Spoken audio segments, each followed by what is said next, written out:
Today on Brownfield, we're talking with Nathan Johnson, precision agronomist with Advanced Agrilytics, acing the midterm exam, studying the crop, and making adjustments to make the grade. Nathan, how's it going today? Good. How you doing?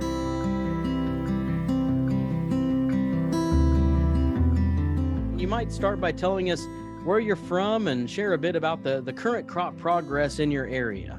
Sure. Yeah, I'm from Holstein, Iowa. I consider it Northwest Iowa up here. We're just getting to tassel. If we're not at tassel, we're going to be there in the next week or so on the corn side. Soybeans are somewhere in that R1 to R3 stage. This area has been fairly dry. We didn't really start with anything in the tank this spring. So we've been catching a few smaller rains that's kind of just been keeps feeding us along until we need that next rain, about 10 days later. So, but things are looking pretty good. Yep, that's good to hear. And, we had been dealing with drought and those dry conditions for the past, really going on 3 years now. So it's nice to get those timely rains whenever we can. Yep. Well, we talked in previous interviews with Advanced Agrilytics about the importance of considering the environment first. How have you seen crop progress evolve across environments over the growing season so far? Yeah, so we talk about three primary environments. We have your water limited acre, which is where water runs away from, your nominal acre, and then your saturated acre where water runs to. And here in Iowa, we've kind of been on the drier side, so that water limited acre is the more at-risk acre.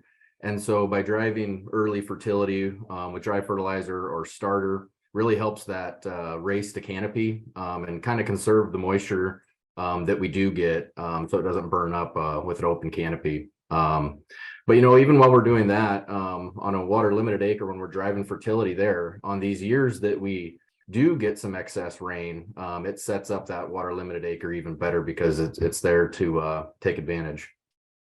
What do growers need to be looking for or maybe considering in terms of management at this stage of the growing season?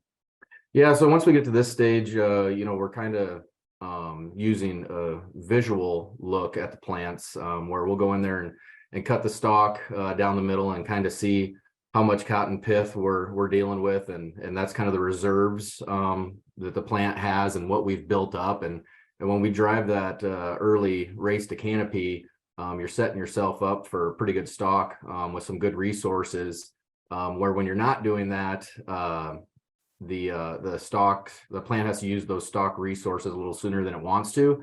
And then you can have some trouble finishing out to grain fill. And one of those things that we have to start thinking about is maybe a early application of a fungicide to help it along.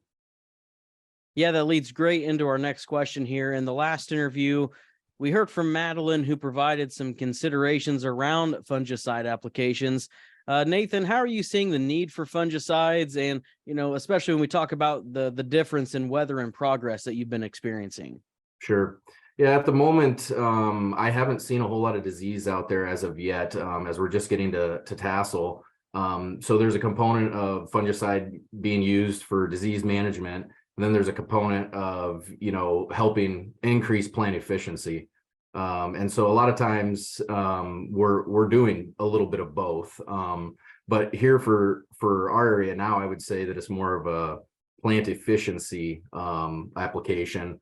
There's a few things to consider, like your hybrid selection, knowing those ratings on those hybrids, the tillage that you're doing, if it's corn on corn. Those are all factors to consider for disease potential. But managing stress and extending grain fill is kind of the goal. You want that plant to be as happy as possible during grain fill to put as many kernels on as possible. Great insights there. Any final comments before we go? Yeah, I think one thing to remember, it's good practice to keep a scorecard mid-year review. Kind of take some notes of things that have gone well. And things that maybe could have gone better. I know Mother Nature is a lot of it, but there are some levers that we can pull to really increase yields even in a trying year. So as always, you can reach out to us at our team at Advanced Agrilytics with any questions, and check us out, at our website, www.advancedagrilytics.com, and follow us on social media for more content. Nathan, thanks a lot for taking the time to join us here on the program. Hopefully we can get some more rain throughout the growing season, and we definitely wish everyone the best. Yeah, yep, thank you. Nathan Johnson, precision agronomist with Advanced Agrilytics, right here on Brownfield Ag News. I'm Brent Barnett.